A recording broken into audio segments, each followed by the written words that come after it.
Thanks so much for coming this evening. I'm Glenn Marangelo, and I'm a development director and one of the co-founders of the Butterfly House. And I feel like I'm a broken record, and you probably, hey Kate, how are you? I probably said that to all of you before. I'm seeing a lot of familiar faces this evening, and so I think Bugs and Brews is now becoming the group of people that pay attention to their emails and get on it right away. Because it is sold out within like a day, which is a good problem to have. Tonight we're in for a really special treat. As I'll introduce shortly, we will be hearing from Rob Taylor, the Missoula Butterfly House Insectarium's lead horticulturist, and giving plants an equal billing as we learn about the coevolution of flowering plants and butterflies. But before we get into the thick of things, the moment you've all been either waiting for or hoping would pass very quickly is my traditional bug jokes for the evening. And I've got one thanks to Betsy. I will use, thank you, Betsy. So, where do they take all the crazy bugs? To the insectarium. And at first I was just saying, well, why are you saying we're all crazy people? I didn't quite get it. I was a little slow on the uptake. Okay, this is appropriate for me because I'm always a day late and $1 short. What do you call a giant Irish spider?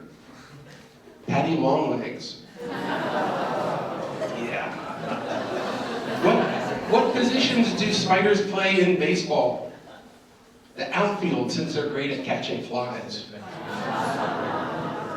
And then the last one, what did the procrastinating spider say to the fly?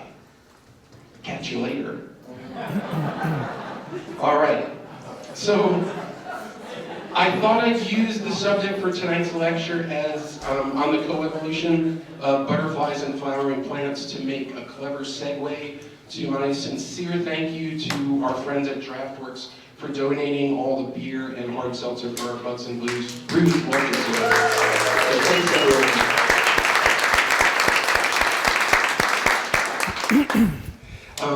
But as it turns out, okay, no, where was I? Oh, so that nice segue, I really thought I'd make this connection, but as it turned out, hops is primarily wind pollinated, so I lost my creativity at that point. But it does not diminish how thankful we are to DraftWorks for being such an amazing partner and providing the key ingredient in this aptly named lecture series. So, as always, just a huge thanks to DraftWorks. Tonight, I'm also thrilled to welcome and again say thank you to our friends at the Missoula Community Access Television, better known as MCAT. And this is the third lecture that MCAT is recording as part of a media assistance grant donated to the Missoula Butterfly House Insectarium. And we hope to have those even up on our website where you can click and go to the MCAT site and catch up on some of the lectures you might have missed in the past. The last thing I will mention is the next Bugs and Brews is going to be on April 17th, and we'll be hearing from Christy Bills, who runs the Western Firefly Project, about fireflies in western states, including Montana. So yes, we do have flashing species of fireflies here in Montana, which you can learn more about. So tonight I'm thrilled to introduce Rob Taylor as our speaker. Rob had been only on the job maybe a week or so before our 18-wheeler showed up with our tropical plants for the Butterfly House. And if you visited when we first opened and took a look at what you saw this evening, you can see that things changed just a little bit.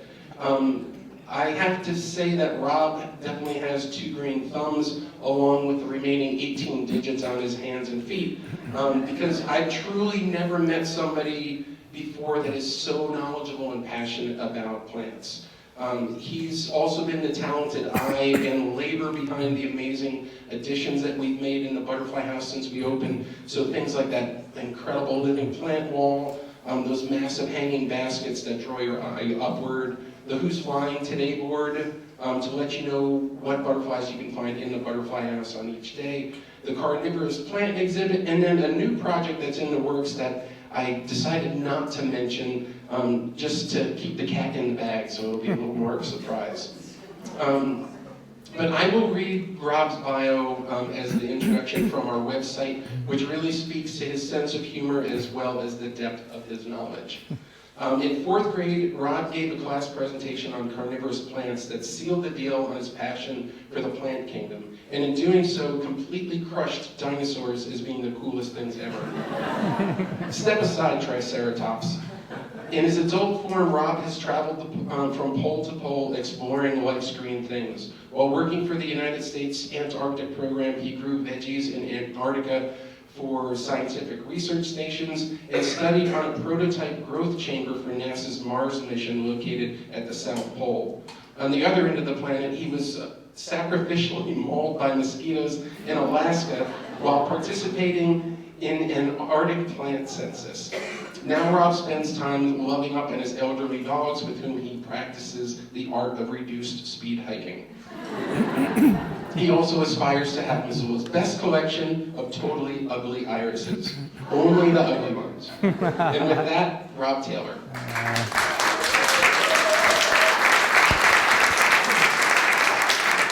Is this on? The clicker? All right, can everyone hear me? Yeah, this is my first slide, and it has actually nothing to do with my talk. I took this on my dog walk this morning, and it's just a buttercup.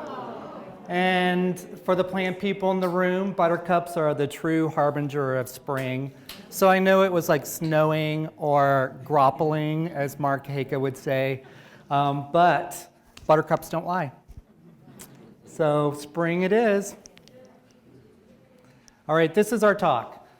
This is about the coevolution between moths and butterflies and flowering plants.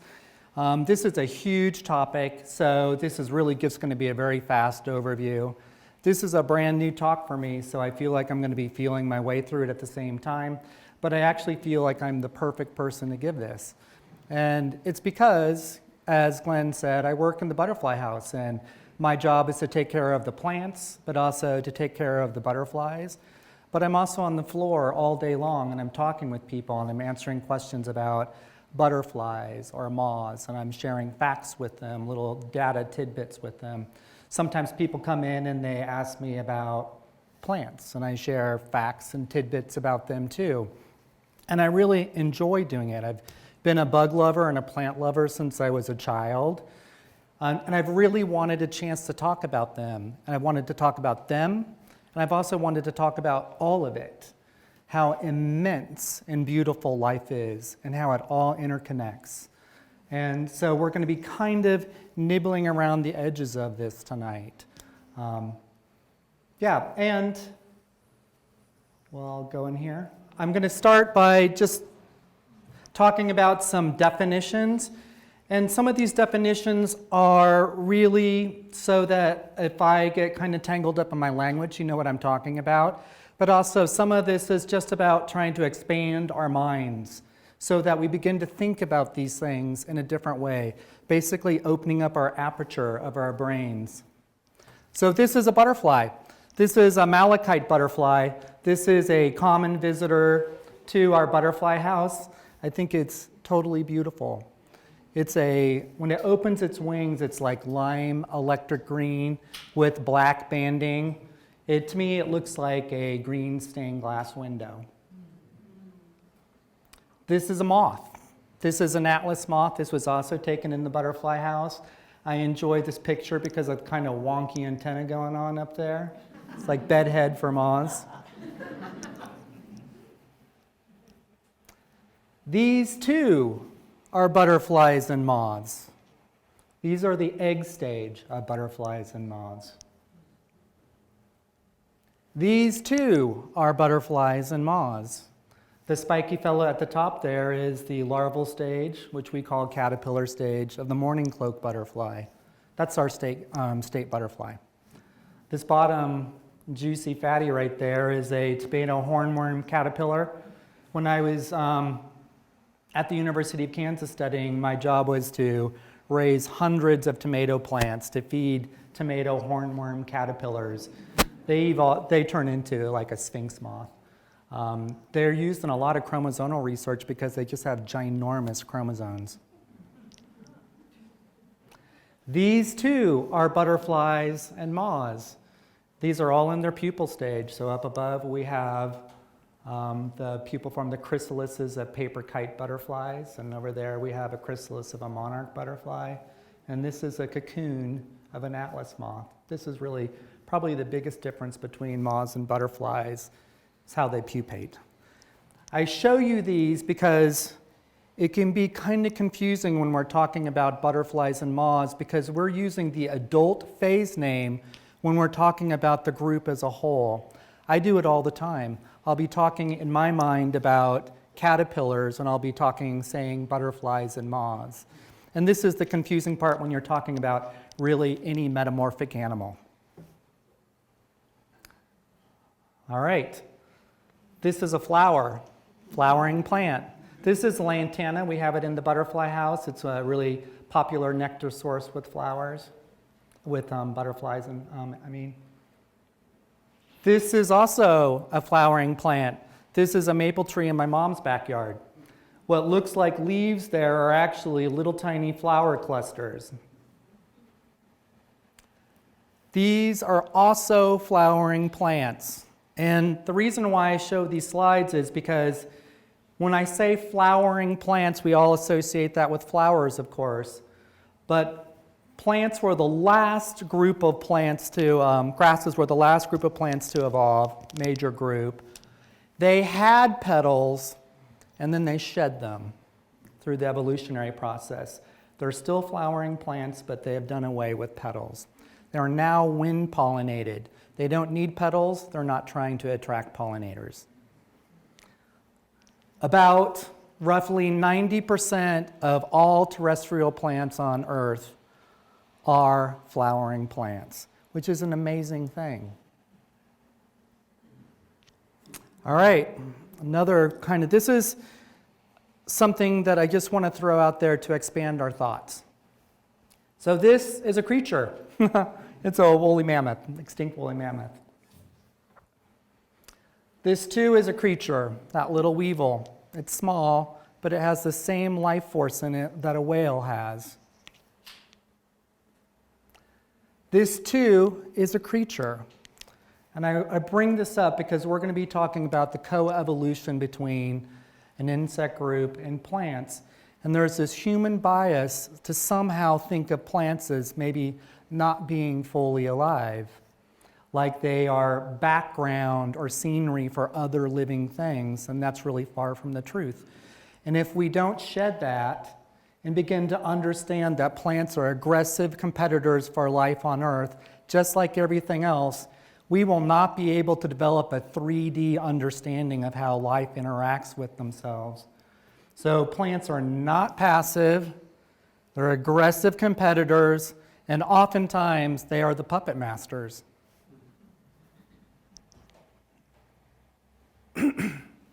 All right, so I know we're talking about coevolution, but I always feel like I need to do a little background. I'm going to do a little background on flowering plants, and then a little background on Lepidoptera, moths and butterflies. And my point here is that I don't want us to ever think that flowers just dropped out of the sky, showed up on Earth in their full form, and then just, flooded the Earth suddenly.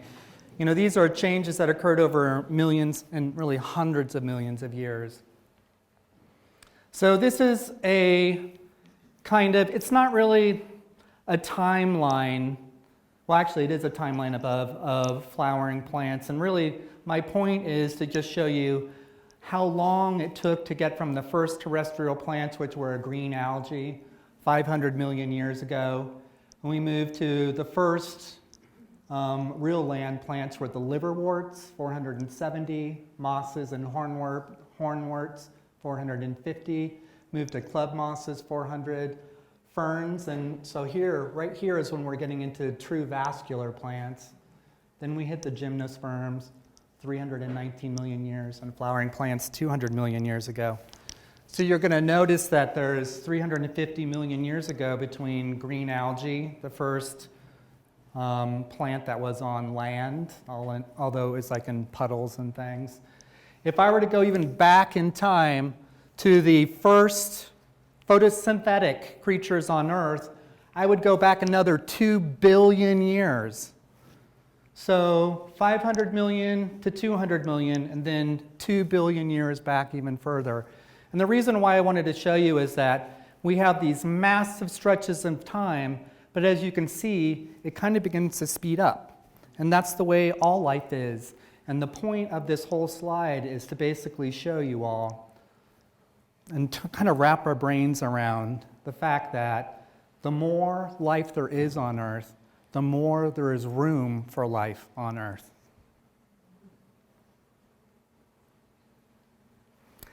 So this is just kind of a schematic of gymnosperms. I'm bringing this up because we think of flowering plants as being the first group of plants that had relationships with insects, and that's not true. It actually started with the gymnosperms. And if I were to go back one slide, gymnosperms, flowering plants, but flowering plants didn't evolve directly out of gymnosperms. They actually evolved out of a common ancestor of both of them, so they come back here. So gymnosperms were the first plants that developed relationships with insects, and they did it basically by developing these little nectar drops. And probably the point of those nectar drops was originally to just capture airborne pollen floating by to help them pollinate themselves. But you know, nectar, besides being sticky, is also sweet, so it started pulling in insects that fed on those nectar drops too. So gymnosperms were actually the first plant that had, you know, relationships with flowering plants. This is a slide of a pine tree that's shedding pollen.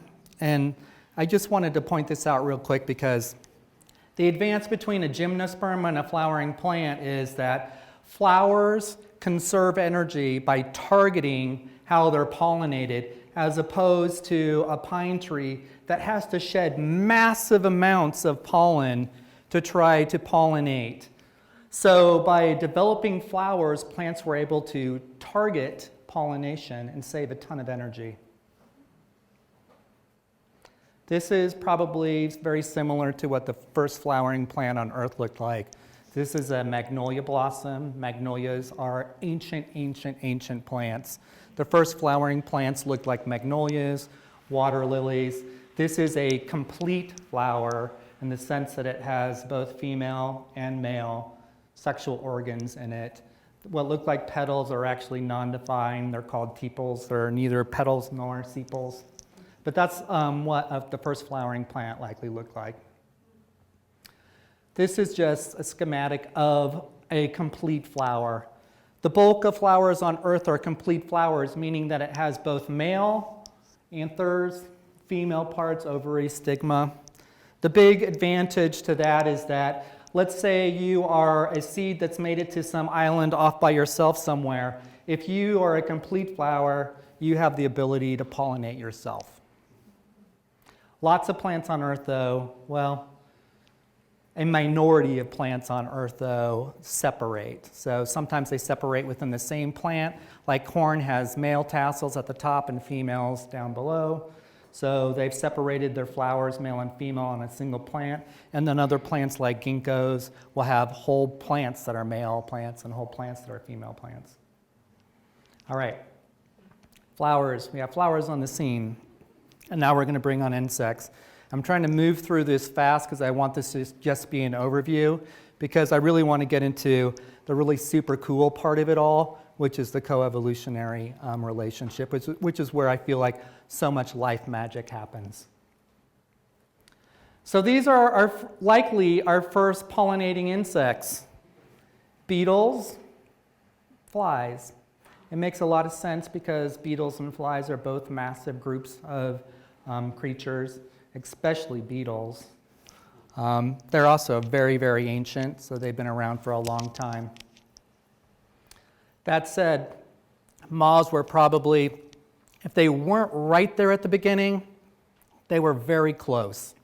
It's hard to know because moths and butterflies don't really show up well in the fossil record. They are so delicate. So we have a really poor understanding of when they actually arrived on Earth, or evolved on Earth, maybe is a better way of saying it. Most of our understanding of moths is is through fossilized remains of their scales, the scales on their wings. So really microscopic fossils.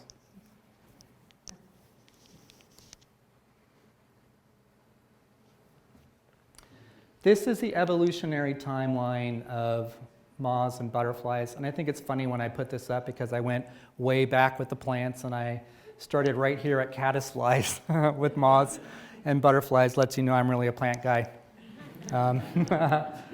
But so this is the lineage of moths and butterflies. It started with a caddisfly-like ancestor. We have lots of caddisflies all up and down the rivers of Montana. Caddisflies are an interesting group of creatures because they actually evolved scales multiple times in history and then shed them. Now they are scaleless, so they don't fit actually in the moth-butterfly category. Moths and butterflies are categorized in the group Lepidoptera, which just means scaled wings. So caddisflies could have belonged to them at one point, but they no longer do. The big difference between, they have hairs on their body rather than scales. And the biggest difference between those, I think, if I'm correct on this, is that scales have hollow cores, and hairs are solid. Anyway, so somewhere, and like I said, this is really up to debate, and you can read in all different journals when caddisflies, moths, and butterflies showed up, and they're all going to argue about it. And there's been a lot of new knowledge coming forward, basically from genome research that is kind of shedding more light on this. So I'm using these numbers, but understand that this could be, let's just consider these to be loose numbers. So somewhere around 30 million years ago, over 30 million years ago, a caddisfly ancestor showed up. You can see it looks so much like a little micromoth, doesn't it? Moths showed up around 300 million years ago, maybe a little bit after, likely a micromoth. Looks so much like caddisfly. The biggest difference from here to here is the development of scaled wings and the development of a proboscis, which is the mouth parts that both moths and butterflies share. The proboscis is usually curled up under their head. It should just be considered like a drinking straw. So these animals aren't chewing their food, they're drinking it. The proboscis was developed way before flowers showed up on the earth, and it was probably originally used to do things like drink sap from trees or water out of puddles, that type of things. But when flowers did appear, that proboscis became like the best thing ever. Yeah.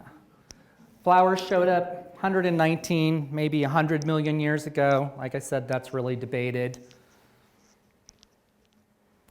It's hard to describe what the difference between moths and butterflies really are because they're almost really just the same thing. Butterflies, a lot of lepidopterists, moth and butterfly scientists believe butterflies to just be a daytime moth. So it's more of a behavioral difference. There are some minor morphological differences. Maybe I don't want to use the word minor, but there are some smaller morphological differences too. But for extension purposes, butterflies are just a day-flying moth. Moth versus butterflies. So I just described that butterflies are in fact just a daytime moth.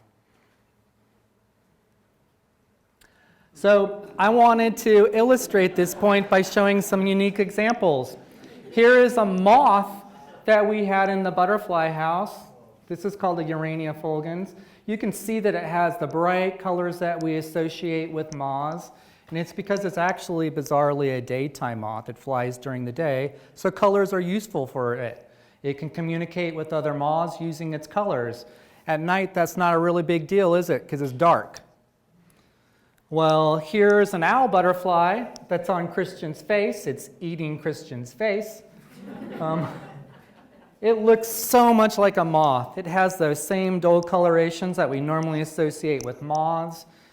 Those are really great colors for camouflage, for hiding yourself in a jungle somewhere. And I just wanted to pull these out because we have like these preconceived notions of what moths and butterflies are, but they are, again, they're so similar, they're almost the same thing, and sometimes they'll trick you. They'll be a very mothy butterfly or a real butterfly-y moth.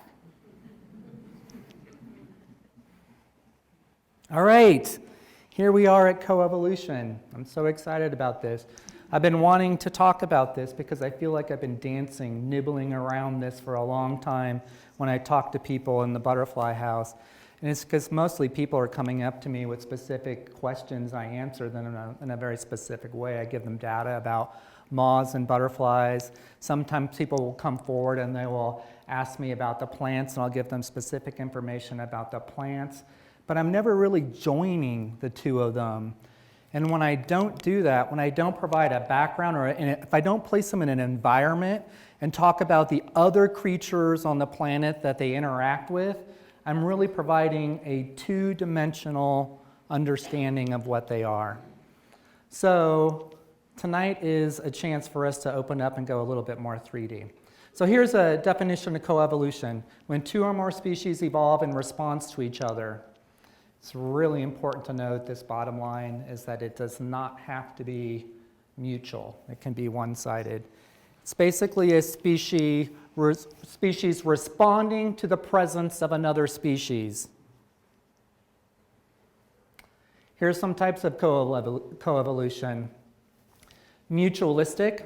That is a big chunk of the coevolution strategy or relationship between insects and flowers. It's where both species benefit in some way. The number two is antagonistic. I'm not sure I like that word, antagonistic, but basically one species benefits and the other doesn't. And it's the predator-prey or parasite-host. And my example is the cheetah and gazelle. So gazelles became super fast to escape cheetahs. Cheetahs became faster in response to all those super fast gazelles, back and forth in an arms race. So these two organisms, cheetah and gazelle, co-evolved together because of this predator-prey relationship they have. The third one is competition, eater versus eater. This is a really cool one. I use the Galapagos finch beak changes because I read this really cool book called Beak of the Finch. And basically, and for this example, the finches on the Galapagos all came in as basically one finch, and they radiated out and became mini finches based on whether if there was a drought, only the ones with bigger beaks could eat those hard seeds. When it was rainy, the ones that had smaller beaks could eat the grass seeds better. So evolution out of competition for a resource. And the last one is diffuse. This is probably what a lot of coevolution on the planet is. It's lots of species interacting and reacting to each other in a similar environment. And my example were plant thorns. Plant thorns can be used by plants as defense against multiple species. It's not really targeted. All right, when we're talking about flowering plants, it's common to use the word pollination syndrome in regards to the relationship between pollinating insects and the flowers they pollinate.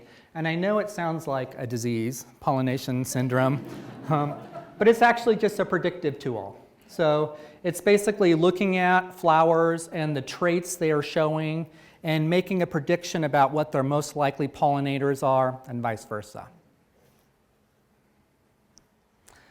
It's not always correct. It's just showing the most likely group of pollinators. It's used in a lot of field work. So the type, if we're using the pollination syndrome method, the flowers most favored by Lepidoptera are in these different categories. So first is shape. So Lepidoptera, moths and butterflies, really like tubular flowers. And the reason why they like tubular flowers is that not a lot of flies, well, some flies do have proboscises, but not a lot of flies have big mouth parts, beetles, other things. Butterflies and moths have really cornered the market with their big proboscis and their mouth parts, so they can get down into long flowers in the way that other insects can't. So when there are long flowered or long tubular shaped flowers, it favors butterflies and moths. Flat-faced flowers also favor them as landing pads because sometimes moths and butterflies have really broad wings. So if the flowers are really tight, they can't really get in there. Clustered blossoms, I'll show you examples of all these. Color, moths prefer pale colors, white in particular, because they're active at night. So again, some colors just don't really show up at night. White shows up really well. Butterflies like bright colors, including red. Scent, moths really like strong scented flowers. Again, it's night. Strong scents help them navigate in the darkness. Butterflies prefer lighter scents. I'm just going to run down these real quick so you can see a tubular shaped flower. You can see with this hawk moth here and its proboscis. That's called a clearwing hawk moth, I believe. So again, other insects can, this is a lobelia, so its throat isn't super deep, so other insects can get in there, but some flowers have really deep tubular blossoms that really only butterflies and moths can access in the insect world. This is what I meant by flower clusters. So butterflies and moths are really great feeders, but they're maybe not super efficient, not as efficient as bees are. Bees can really hit a field really quick. Butterflies rarely are able to pull out the same amount of nectar as a bee could, for instance. So consequently, they prefer flowers that cluster so they can, have more points to feed from rather than a singular flower. This is what I meant by open face flowers. Here you have this zebra longwing. You can see how long their wings are. So that flower provides a landing pad for them. Red.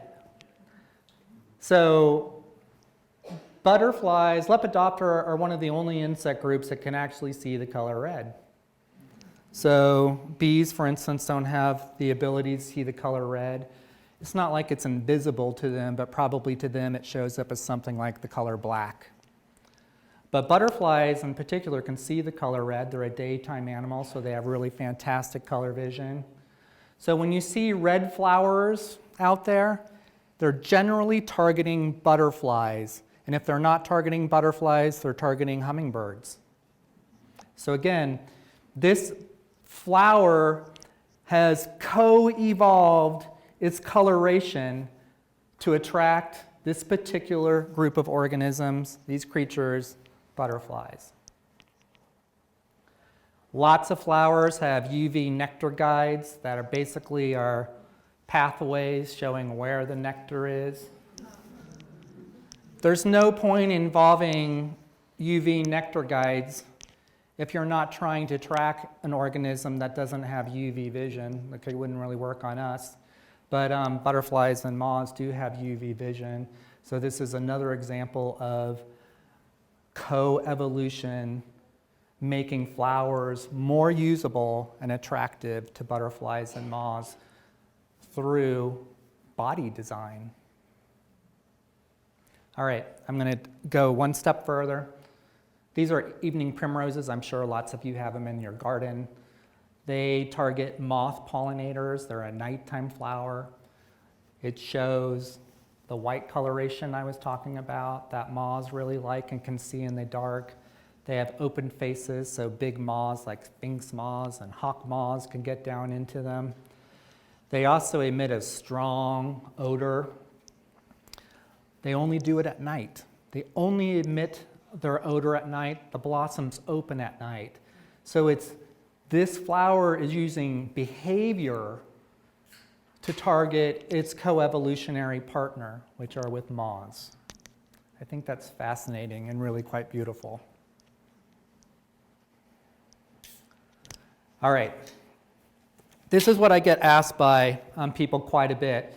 If bees are such great pollinators, why are plants even bothering with moths at all and butterflies at all? And I'm just going to talk about this really quickly because it's an important point. Bees are fantastic pollinators. They are super efficient. butterflies and bees are the only major insect groups that showed up on Earth after flowering plants. They have fully co-evolved in partnership with flowering plants. You can really see it in the body design of bees. They're covered in hairs. Those hairs are designed to pull pollen off them.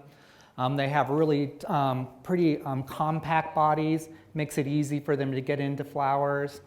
Here's the thing though, bees have a really limited range. Their typical foraging range is only a couple miles radius. Maybe they can go 5 miles at an extreme, whereas butterflies and moths are totally different. They're not as efficient, but moths still have hairs on their body, scales on their bodies that pull pollen off. Butterflies have hairs and scales that pull pollen grains off.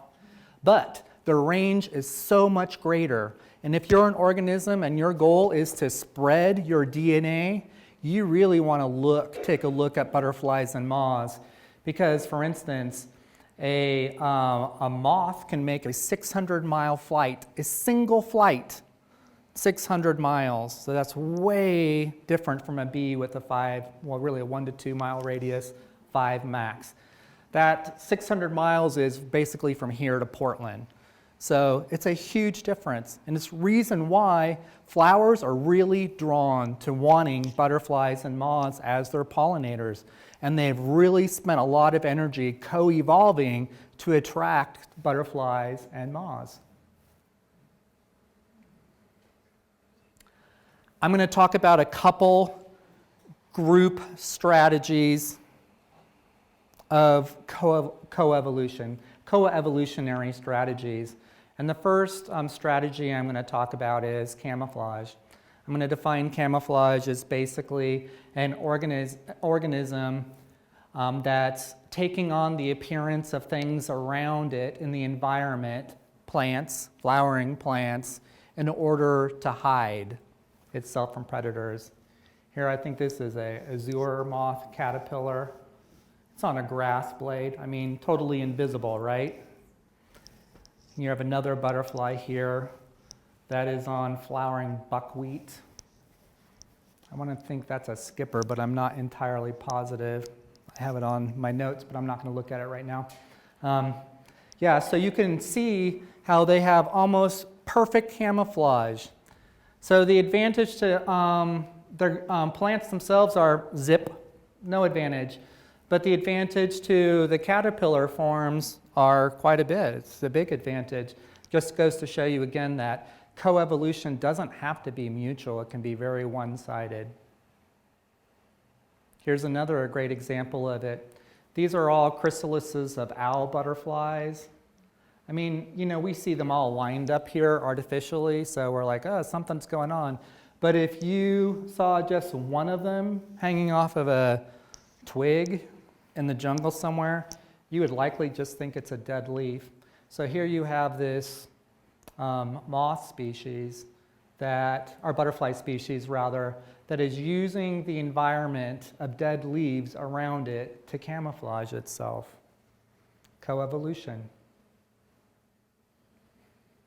This is one of my all-time favorites. This is a butterfly here in the butterfly house. This is called an orange dead leaf. And look how fabulous that is. Perfectly camouflaged as a dead leaf. If it opens its wings, it's pretty spectacular. It's like bluish purple down below with the big orange band that runs through it. Really showy. But this is like its real magic side. And again, it shows all of the coevolution behind it. You know, we're talking tens of millions of years to create something that looks like a dead leaf, including veining, necrotic spots. I mean, it's just fantastic. When we have this butterfly flying in the butterfly house, I just almost can't take my eyes off of it. I think it's just pure magic. Oop. Skip. Similar to camouflage is mimicry. Here you have a viburnum. It's not using camouflage. The difference between camouflage and mimicry is camouflage is an organism trying to create the illusion of it being something in the environment to hide. Mimicry is trying to create the illusion of something in the environment to attract. And here you have these viburnum. These are sepals of the viburnum around its actual blossoms. And they look like butterflies. And basically, this plant is trying to trick all the butterflies in the neighborhood to say, hey, look over here, we have a party going on. Come join us. So the butterflies do, and then they end up pollinating the plant. So it's a real benefit to the plant. Mimicry, coevolution. Again, in our minds, we talk about it like it's just something easy that came up. Oh, mimicry, what a great idea. But it actually took, millions, tens of millions of years to get to this point. It's just magical. And if we just stop and think about the amount of time it took to create these things, it's really stunning. All right, we're going to go a little bit deeper here. We're going to talk about a relationship, a really intense relationship between some organisms. This is a heliconius butterfly. This is its little larval stage here. And it has a coevolutionary relationship with passion vines, like the total most Dr. Seuss flowers on earth, huh? Heliconius butterflies and passion vine, which is the host plants for its caterpillars. So these flowers aren't, sure, the adults are going to pollinate these and feed off of nectar, but really the importance of these flowers to heliconius butterflies are as a food source for their caterpillars. And they have this same cheetah gazelle thing going on, and I'm going to describe it because they go back and forth. So here's one of the plant's defenses. So heliconius butterflies will try to lay only 1 or 2 eggs on a passion vine leaf at a time because they don't want to create too much competition for its caterpillars. If they laid a whole string of eggs, that leaf would be gone in no time and their caterpillars would starve. So they try to just lay a few eggs, really usually just 1 egg on a leaf. And this is the counterattack by the passion vine. It creates those dots. Total deception. Those are just dots that look like heliconius eggs. Pretty fantastic, isn't it? It doesn't stop there. This is like attack, counterattack, pulling the neighbors type thing. So the passion vine also begins to emit these little nectar droplets underneath its leaves. And those nectar droplets are there to attract parasite wasps and ants, which predate on the larval stage of heliconius butterflies. So this is the plant, and just think about this. So this plant is aware of the heliconius larva. It's also aware of the presence of parasite wasps and ants in its environment. And it's drawing all of them in to this back and forth game. It's remarkable. And it shows, again, a real level of awareness. Again, we don't think in our human minds, we sometimes don't realize that plants are aware, but they are. I would be probably thrown out of this room if I didn't talk about this bit of coevolution. First off, this is a monarch butterfly caterpillar, and is that not the most beautiful thing you've ever seen? Monarchs themselves are amazingly beautiful, but look at that. Monarch butterflies have their coevolutionary relationship with the milkweed plant, and it's really mostly a one-sided game, and it's because milkweed is the host plant for monarch caterpillars, or monarch butterflies, as their caterpillar food source. It's the only thing that monarch caterpillars feed on. The plant does get some benefit from it because the adult butterfly does pollinate the plant too, but really it's really slanted heavily towards the benefit of the monarch itself because, again, it is its entire larval stage is dependent on this one group of plants. if monarch butterflies disappeared from the earth, this is a good way of understanding that, milkweeds would continue on. Lots of pollinators like milkweed. If milkweeds disappeared from the earth, a monarch would vanish. That's milkweed. Gorgeous plant, isn't it?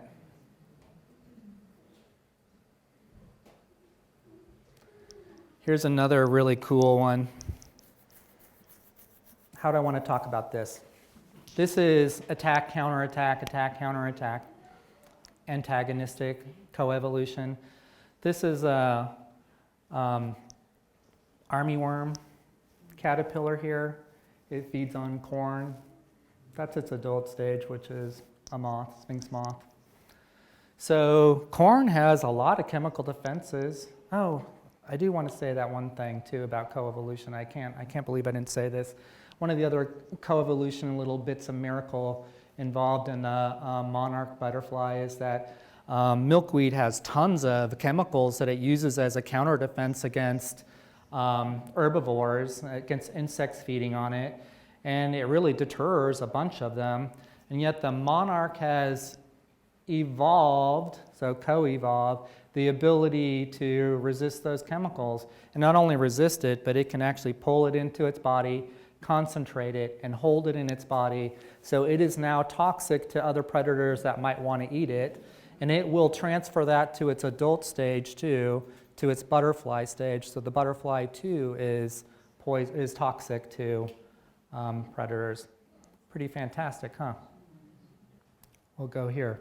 So, because some of this happens here. So, corn has tons of chemical defenses to defend itself against insects eating it. And the armyworm caterpillar has evolved, co-evolved its own counterattacks.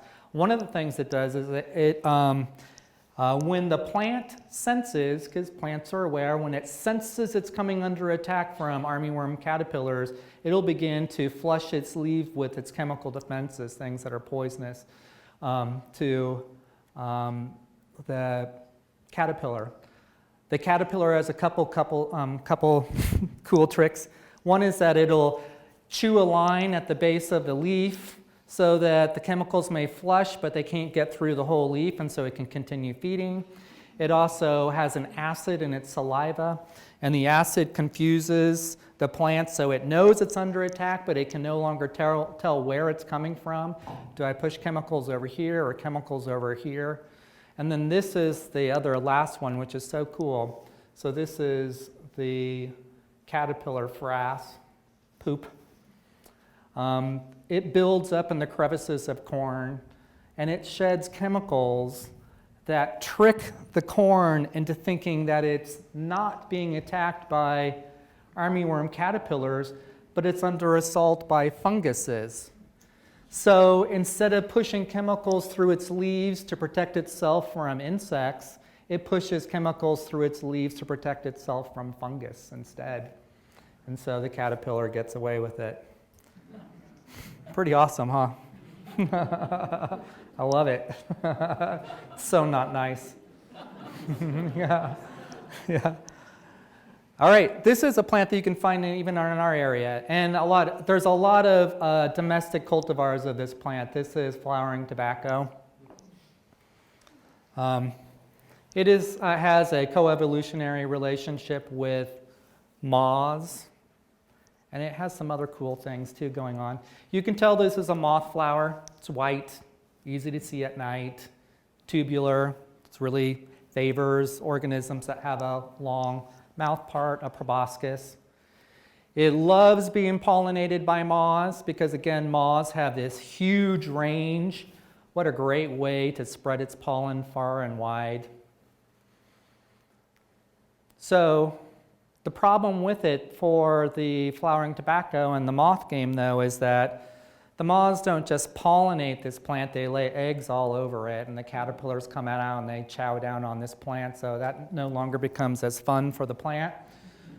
But the plant has this other cool thing going on, its own counter strategy, which is When it begins to sense that it's coming under too much pressure from the moths, it'll morph. It'll not only switch its predators, it'll change its very body. When it's trying to attract moths, the flowers are open at night, shedding its scent at night. When it becomes under attack by too many caterpillars, it'll switch to daytime flowering. It'll become a daytime flowering plant. And so it's less available to moths. It won't be shedding its scent at night anymore. It'll be shedding it during the day to attract daytime pollinators. It's mostly going to be hummingbirds.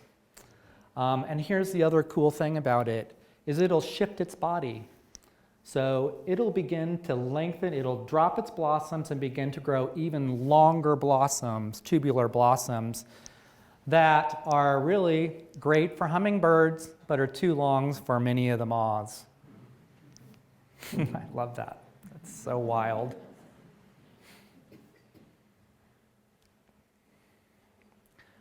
Here's our heliconius friend again. I'm going to talk about this because we actually have this going in our own butterfly house here, and I'm super psyched about it. So heliconius butterfly, long-winged butterfly. There's so many variety of heliconius butterflies, but this little example of coevolution has been studied for a long time because it's pretty amazing. Heliconius butterfly have evolved a coevolutionary relationship with this plant, which is called Sigeria. If you were in the butterfly house tonight, you saw that trellis going up the wall with the vine going up it. That's Sigeria. It's a tropical cucumber. What is so interesting for this heliconius is, like when we were talking about the passion vines as being the host plant for heliconius butterflies, this is the food source, preferred food source for the adult stage, for the butterfly stage. Well, the heliconius like to eat the pollen from this particular flower, which is really wild because butterflies don't really eat pollen. Pollen doesn't really slide up a proboscis very well. But heliconius have evolved the ability, this ability to regurgitate saliva all over the pollen from the heliconius butterfly and then slurp it up again, so yum, yum. But here's the cool thing. Pollen is incredibly nutrient rich. It has all sorts of proteins and amino acids. If the heliconius butterfly succeeds in getting the pollen from a Sigeria vine, it'll double its lifespan. I mean, pretty intense, huh? I mean, that's such a great story about coevolution because you see like a dramatic benefit, double your lifespan.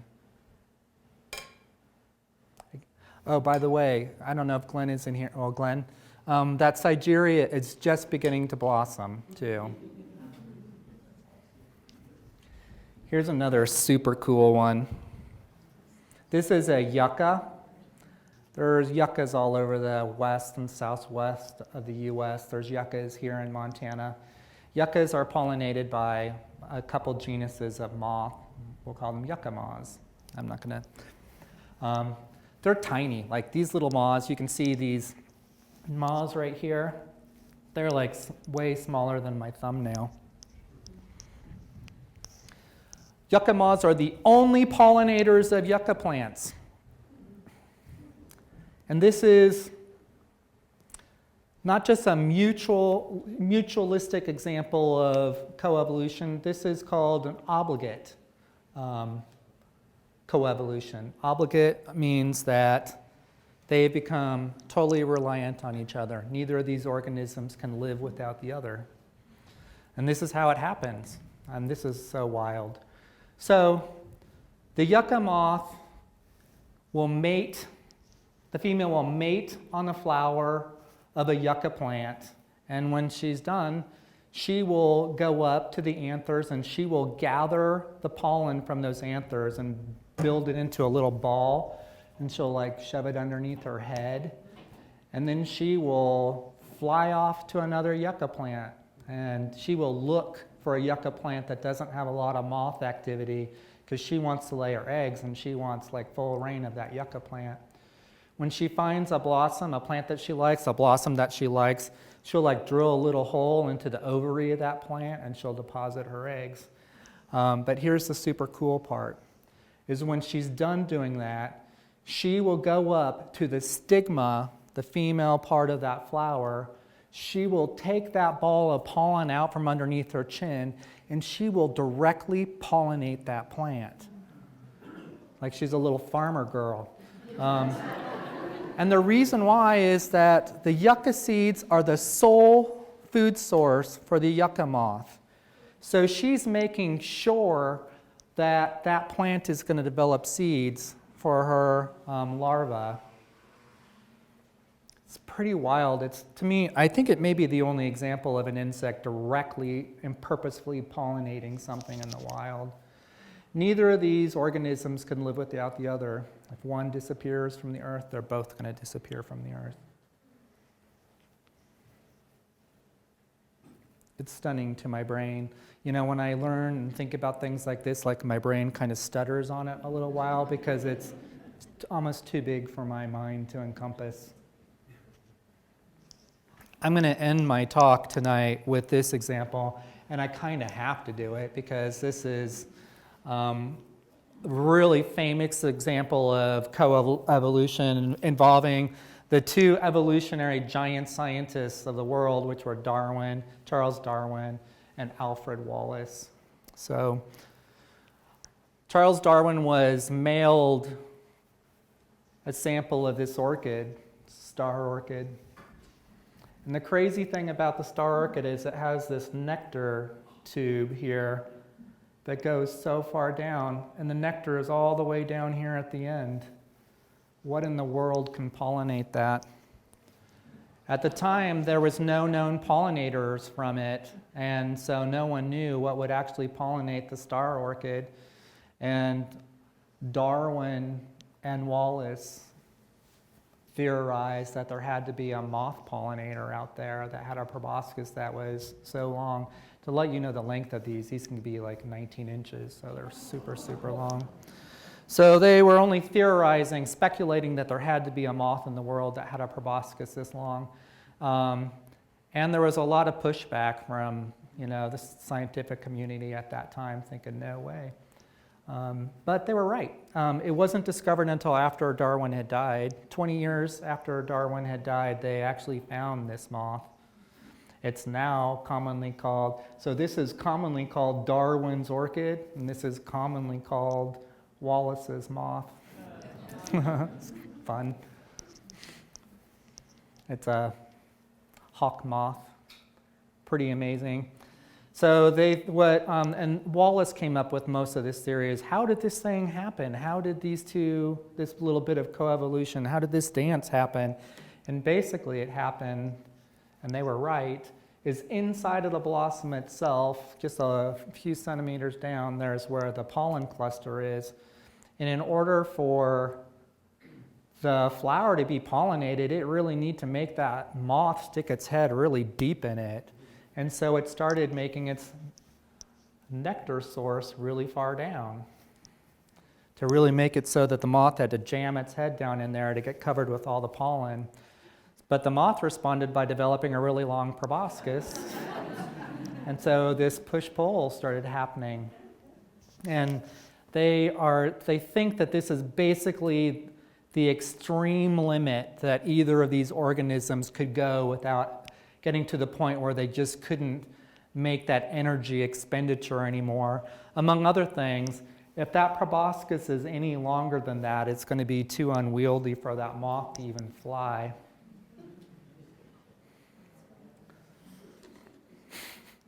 It's pretty wild.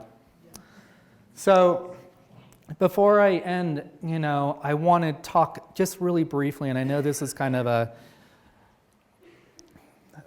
bit of a downer note maybe, but it's important. I would almost be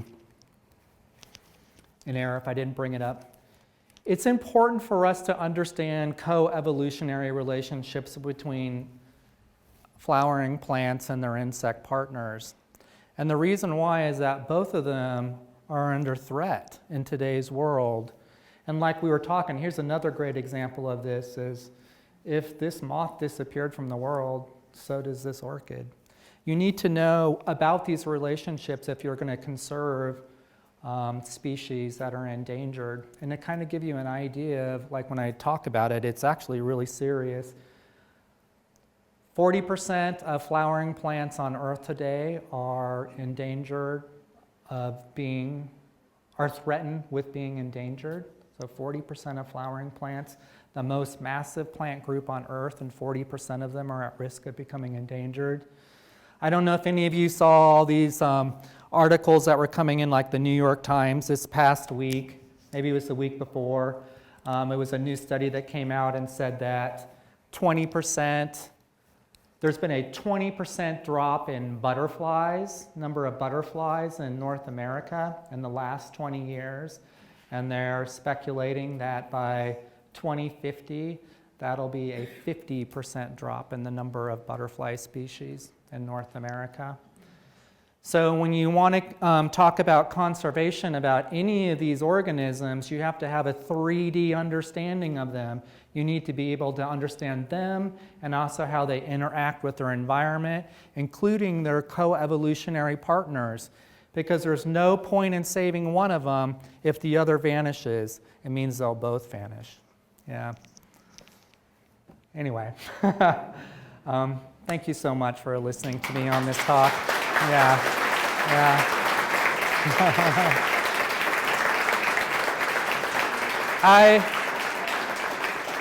I'm happy to open it up to questions. I'm not saying I'll have the answers, but there's a lot of talent in this room, I know, so if I can't, maybe others can. Yeah? I'm wondering about the difference between symbiotic and co-evolutionary relationships. And I'm going to try to take a stab at you to tell me. Are symbiotic relationships mutually successful and supportive but do not trigger co-evolutionary changes? Yes. There also is a big difference between symbiosis, where they both benefit, but they're not co-evolving together. They are just interacting with each other, but there haven't been those significant changes that can take so long and change bodies and behavior. And it's really like if you go a step further, you get into mutualism, which involves coevolution. They're shifting their bodies, their lives, their behavior to interact with each other. And then at the far extreme, you get that obligate coevolution, where they can't live without each other. Yeah, so it's a matter of degrees, really. Yeah? I have a question about, obviously domesticated plants that we are pollinating for food reasons as humans. Do we see a sort of shift in the way coevolution occurs with those plants as they move from being pollinated by insects in the wild to maybe being pollinated by a different kind of pollinators, or domesticated, or perhaps used for agricultural purposes, or even humans pollinating them? Yeah, wow, that's a good question, and it's actually really complicated, and I'm sure that there's a number of answers to it. I'm going to go back to, remember I showed you that slide about the flowering tobacco that opens at night unless it feels like there's too many caterpillars on it, and then it'll become a daytime flowering plant to draw in hummingbirds. Well, that's a plant that's been heavily cultivated for gardening purposes, and among other things, it's taken on all different colors. Like you can get that flower now in yellow, you can get it in lime green, pink, whatever. So it's no longer a nighttime flowering plant designed to attract moths primarily. It's become a daytime flower and is now attracting daytime pollinators. Did that answer that for you? I mean, that's maybe a partial answer. Yeah. Yeah?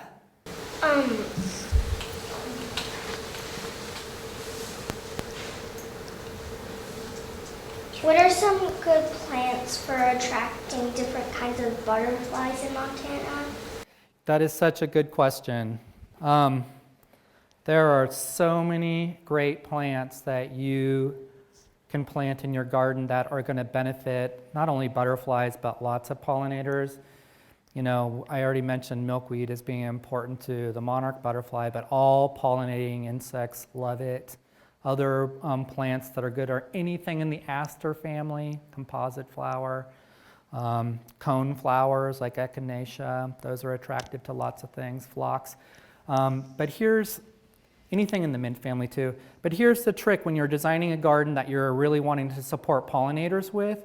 You need to make sure that you have plants that are blooming all different times of year.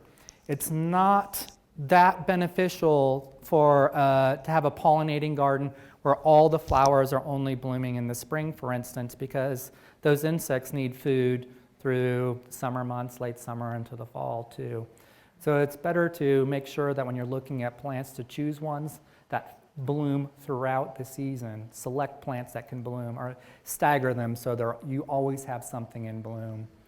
You know, the buttercup, by the way, I'll bring that out real quick. That buttercup that I showed the first slide, first flower of the season, harbinger of spring, but it's super important because it's one of the earliest flowers out there, and for the most part, it's like the only game in town for early pollinators, and it's critical for queen bumblebees that are coming out of hibernation. They need a food source, and really it's buttercups. Yeah. Hi. You talked about the tobacco plant receiving too many caterpillars and broadly just how surprising flowering plants' perception is. Mm-hmm. Can you give an example of how they perceive too many caterpillars and just broadly stories about what are the mechanisms of those perceiving things? That is such a fantastic question, and to be honest, I don't think that I can actually answer it. It's going to involve all sorts of chemistry and threat responses, and I feel like if I take a shot at answering that, I'm going to garble it really bad. I don't know if anyone else in the room has an answer to that, though. Chemicals. Yeah. Sorry, I can't answer that for you. Wish I could. Any others? What happened to the diversity of Lepidoptera and flowering plants after the last great mass extinction? Yeah, wow, that's so cool. So you're talking about the asteroid striking the Earth 66 million years ago, wiping out all large animals, wiping out all the dinosaurs except for birds. Butterflies and moths actually benefited from it. I think it took away a lot of competition for them. But here's the other kind of interesting thing about it is that since they're a small animal, they don't need the same massive amount of food as larger animals. That's why the larger animals suffered the most in that extinction event. And I'll share something really cool too, is that the ability, because they're a metamorphic animal and they have multiple life cycle stages, one of its superpowers as an animal occurs in the pupal stage. So when moths and butterflies, some butterflies and moths are in their pupal stage, if they don't like the environment they're about to emerge into, they can just hang out and chill and go dormant. And they can go dormant for weeks longer, months longer, or years longer, waiting for a better day. They're not eating anything, they're not drinking anything. So when the asteroid slammed into the planet and threw debris into the skies and blocked out the light, all the plant life died back, no food for the herbivores, no herbivores for the carnivores. But the butterflies and moths in their pupal form were able to go dormant and wait it out. Wait for the skies to open up again, things to come back, and boom, off they go. It's very cool, huh? Yeah. Any other questions? All right, thank you so much, everyone. Yeah, I really appreciate it.